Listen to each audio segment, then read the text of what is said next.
Douglas Murray unveils the grim fate awaiting Great Britain if nothing changes. His startling assessment relentlessly exposes Keir Starmer, revealing what the press refuses to show. What Murray declares will leave you stunned. The political choices being made now could drive the nation toward a point of no return.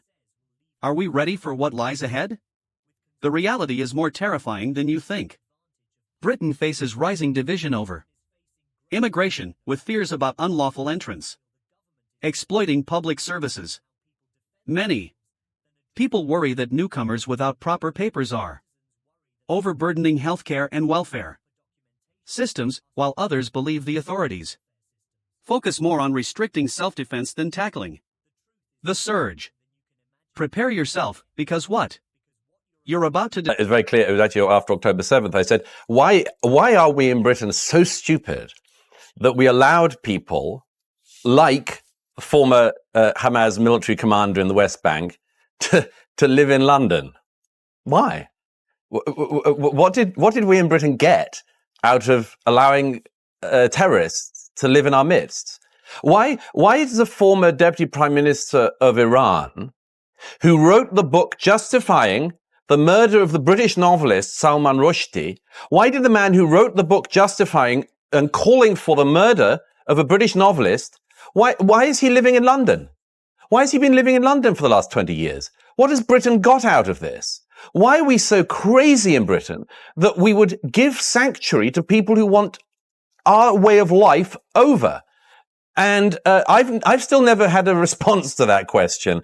I've asked it for many years, and I've written extensively about it, and I still cannot understand how a society can be so insane that it can welcome in people who want to destroy it. But let's park that for a second. The situation in Southport is, as you say, it's a very interesting example of what can happen with social media. Because actually it goes back to something we were talking about earlier. Southport was such a heinous crime in an area where, I mean, unfortunately, we've got sort of used to terrorist attacks in some of our major cities. But an appalling, brutal attack like this on the weakest and most vulnerable target is something which so horrifies people that, of course, they scour around looking for people to blame. Now, we'll see when the trial comes up if there were any motivations or, as it were, inspirations for this vile young man who did this. But I have to say, having covered a lot of terrorist incidents in my life, one of the things that anyone who's wise knows is just wait and see who is responsible before you start sounding off.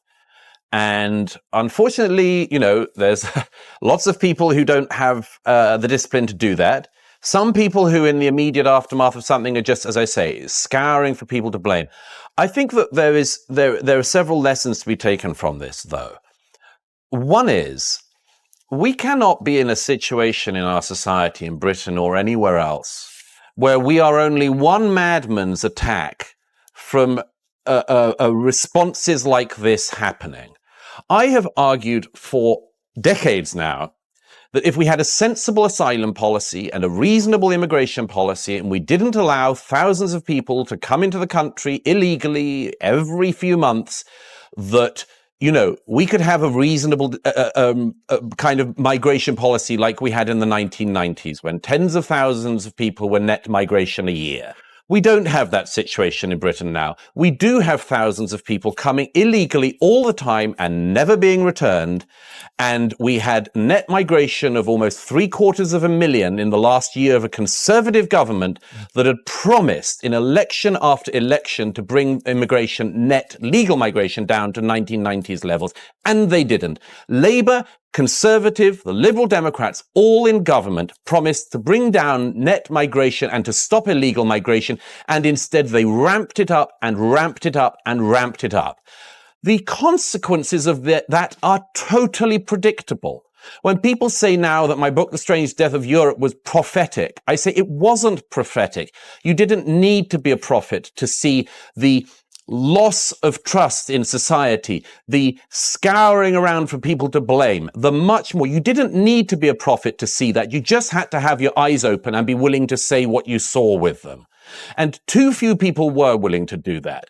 And when you have a situation like Southport, it reminds you that the situation which our politicians have created in Britain is such that you are only one madman's behavior away from having significant civil unrest. And the problem for the Starmer government is they resurrected the EDL, that, as I understand, has not existed as an organization for 10 years, and they've been desperately trying to say that these were coordinated and people were coordinated. And that was, by the way, why I got sort of dragged into this madness, was because people were desperate to have people they could say were responsible for the terrible outrages that happened in communities across the north of England, including, by the way, Muslim gangs of Muslim men caught on camera, some of them with weapons, some of whom, by the way, were being advised by a policeman to leave the weapons in the mosque so that they didn't get into trouble. And that's an amazing thing to see. But are those the same who said that they were scared to leave their houses? I would say it's much worse than that. Would that there were clear coordinators here, because you could go after the people. But there weren't, Piers. As I understand it, from what I can see, this was angry crowds of people that sometimes became mobs, and they weren't coordinated. That is much harder and much more worrying, because I would take slight issue. Okay, and the rest don't seem to know what to do about it. I would take slight issue, because I think. Why is our country in this position, Piers? Why is it that tens of thousands of people, in fact, hundreds of thousands sometimes, were shutting down the centre of London week in, week out, something, by the way, the French government wouldn't allow in Paris, but was happening week in, week out, with people being intimidated on the streets of London and other cities, with anti-Semitic and racist abuse from these marchers every single week, all the time? Nobody in government just sort of said, look, okay, we get the point, right, but you don't have the right to intimidate people. Why do we have people outside Westminster Abbey calling out jihadist chants? Why do we have people on the streets of London some of whom I've seen you countering on your show, calling for jihad on the streets of London? Why are we in this position that on the 11th of November, on the day that is most sacred to the British soul, where we remember our forebears who fought for our freedom, that we should have a threat of hundreds of thousands of people who hate Britain, who never, ever carry a British flag, would never, ever do anything that is patriotic for Britain? Why are we in this situation in Britain? I would tell you why. Again, it's because our government has lost control of the borders for years. And now we are a very low trust, very febrile society in Britain, where we used to be very high trust and where we didn't used to be at risk of having riots at any moment because of one madman anywhere in the country. We're in this situation because generations of politicians of all parties have brought us here. That is on them. But my question is always, why has it got to be always a one-way street on the toleration? We are forever being told about how tolerant we have to be. But it seems to me that the people saying that are highly intolerant of us and our traditions. The reason why the cenotaph matters is because it is a holy place in the British psyche. The reason why the statue of Churchill, which is always being attacked, is so sacred to us is because it speaks to the sacrifice of our forebears and the knowledge that we in Britain are a good country, force for good in the world, overwhelmingly. And that we have people in our country now who do not believe in that, who believe we have been a force for evil in the world, who march against our country, who threaten to despoil our holy places and our very identity. The British public should not endlessly be putting up with being insulted and defamed. And my belief is that we have the right to stand up for our traditions and a right to stand up for our holy places and our holy days.